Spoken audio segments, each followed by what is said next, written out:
All right, y'all. Hey, everybody. Welcome to the first episode of Cherish Your Yoni podcast. One thing I am definitely realizing is I am a perfectionist. And my brother had to let me know that there is no rules when it comes to podcasting. So here we go with the first episode. I am recording this episode for the millionth time, and I hope that it will be the last time so I could launch it and you guys can start enjoying it. I'm your host, Kat. I'm excited to bring this project to you. This is the first episode again of Cherish Your Yoni podcast. And the goal of this podcast is to bring to light funny, honest, but most importantly, informative conversations about the secret space in between our legs, aka pussy talk. Southside on the track, yeah. So about a month ago, I posted a question on my Instagram. Ladies and guys, what names have you used or heard in reference to a woman's vagina? All right, y'all. Y'all ready for these answers? Let me see if I should have had this ready. Let me see here.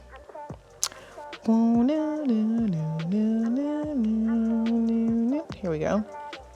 Kitty, cookie, cootie cat, box, poom poom, flower, change purse, China, secret garden, booboon, vajayjay, punani, twat.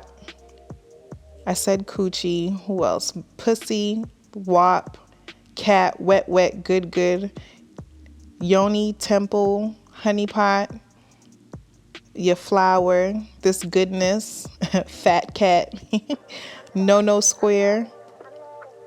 Let me see what else we have here. Pocketbook, lady parts, taco, beaver, muff. Let me see here. What else? Il Nana, Victoria. That's very regal sounding. Pretty pearl, pretty clam. Where was the other one that I saw that was pretty funny? The snappy nappy dugout. All right, I'm done with these. But anyway, these are the responses that people sent to me, and it was hilarious because I know there can be so many different names, but I didn't realize how creative they got. So I'm going to actually try to be creative in my own way and use them throughout the episodes. Got it? Good. Now let's get this party started. Let's start with the basics, the beginning. What is your relationship with your vagina? What's your current relationship with your vagina? And when did it start with her? And when did it start? Do you have a name for her? Do you have a regimen for her? What is that the word I'm calling? Is that what I'm trying to say? Regimen? Like you have a self-care regimen, right? Yeah. So do you have a regimen for her? How do you take care of her? What products do you use on her? When did your relationship start with your vagina? No lie, mine started maybe a couple of years ago. So let's backtrack a little bit. Like as a child, what was your relationship like with your vagina? There pretty much wasn't one, right? Like it's just down there. It's off limits, no explanations. You know no square, right? And that was one of the answers. You know no square. You just made sure it was clean, like when you washed up. And that was pretty much it until you got older. And then, you get your period and, things like that. You learn along the way. But what education did you have as a child in regards to your vagina? So I just want y'all to think about that for a second. Because, me growing up, and a lot of people, it's taboo to talk about our body parts. But why? Why is it so taboo to talk about something that is naturally a part of us? So that's something that I'm hoping to break with this podcast. I really want to encourage you, if you have young women, young girls in your lives, whether you are a mother, father, an adult role model, it's a hard conversation, but I definitely want to encourage it. It shouldn't be hush hush or shameful when it comes to our genitals. Again, why is it so taboo? What is the secret? So let's go back to the basics. Like, how many people knew the difference between vagina and vulva? And when did you realize the difference between vagina and vulva? Here's a little dictionary for you guys. Vagina is the internal organs such as ovaries, fallopian tubes, cervix, and uterus. So that's the inside part of your vagina. That's the inside part, which is called your vagina. The vulva is the external area, such as the lips, your labia minora and labia majora, clitoris, etc. How many of you guys knew these correct terms before sex ed? Did they teach us this in sex ed? Maybe, I'm not sure. I don't remember that far back. But if you can remember your sex ed class, did they teach you that? Because I feel like all my life I've been calling it vagina, and people that I know have been saying vagina. Well, that's not even the correct term for it. So studies show that children start being curious about their bodies and other people's bodies beginning around 3 or 4 years old. So did you guys get that? Studies show that children start being curious about their bodies and other people's bodies around 3 or 4 years old. So it's not harmful to start teaching these things at an early age, because that's when their curiosity starts to peak. Like, why would you shut them down or let them figure things out on their own? If their curiosity is peaking at that age, at such an early age, embrace it, encourage it. Like, go ahead and teach, because they're an open book at that age, and they're gonna soak up anything you tell them. They're gonna understand. That is the prime teaching age when it comes to curiosity. But the problem is everything is so hypersexualized. And the sad thing is about that is that our young sons and daughters will learn about sex or their genitals through violation and sexual abuse. And this is definitely not only towards young girls, this is towards young boys too. It's very simple. Yes, this podcast is geared towards women. And no, I don't want to say it's geared towards women. It's educational for both men and women.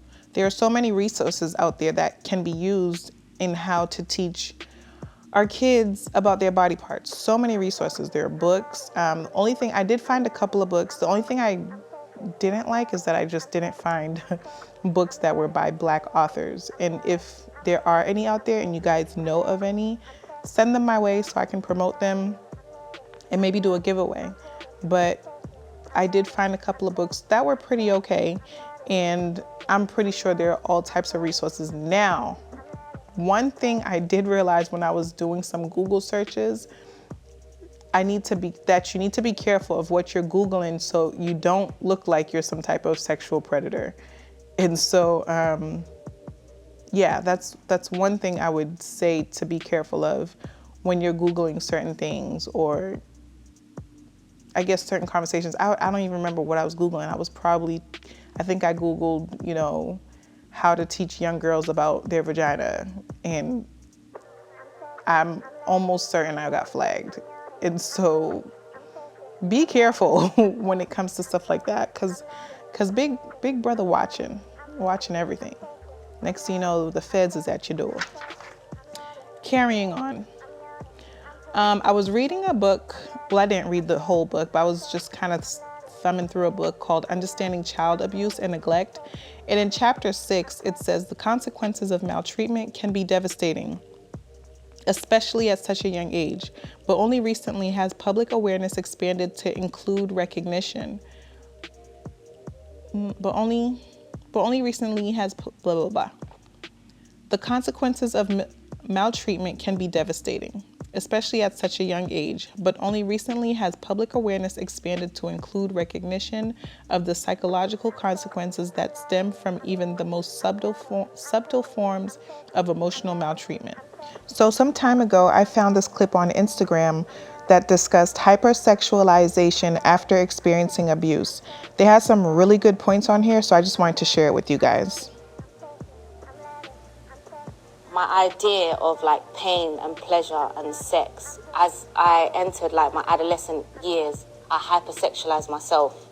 I made myself that girl, if that makes sense. I was promiscuous, like I was numb. The only time I could feel or get that release was when I was having sex at a young age. Do you get what I'm saying? Because I'm introduced, and only now, like now when I understand childhood trauma and I'm reading and listening to psychologists and stuff, there is a chemical that's released in your brain if you're molested at a young age, right? And that starts the repeated patterns of trying to fill this void. And you do it through food, you do it through addictions, through drugs, through alcohol, through men, through sex, all different ways. But it's the same type of pleasure that gets released in your brain. Do you get what I'm saying? So anything to just feel that chemical, like I'm alive, you just do it. You do it. But you don't understand it when you're 14, 15, 16, 17. You don't understand these patterns. So I went through all of that. I was promiscuous. I was doing anything just to make myself feel alive, to feel that rush. Even when I'm around guys who are living a certain lifestyle, they're gangsters, they're doing whatever, that rush of that lifestyle, it releases the same endorphin in my head. I felt like it was that lack of having a positive male role model around us. Like, we just attract predators, and we're just attracted to predators because in our childhood, like I said, that pain and pleasure, fresh is I would say predators are attracted to you. Do you think? Yeah, as well as, yeah. But we have to be honest and transparent about it. A lot of girls do go out into the world and look for that type of character as well. That's the other side of the daddyless daughter conversation. You have to rewire yourself to be attracted to the man that's good for you, because you don't know what's good for you. All you know is badness. So you'll see a guy come in with all this testosterone, all this confidence, and really and truly, we know those men are insecure. We know those guys are not who they say they are. But to the daddyless daughter eye, it looks like he looks like security. He looks like protection. A lot of things have been normalized that are not normal. They should not be considered normal. We have a lot of work to do, and we're so far behind in the conversation that it's scary. Not everyone will make it out. Now, I get it. Some parents and caregivers may feel like 3 and 4, maybe 5 years old is too early to talk about sex, but trust me, start with the basics. Teach our babies about their bodies and boundaries and consent. Teach them who their safety network is. In one of the books that I found, it talked about a safety network.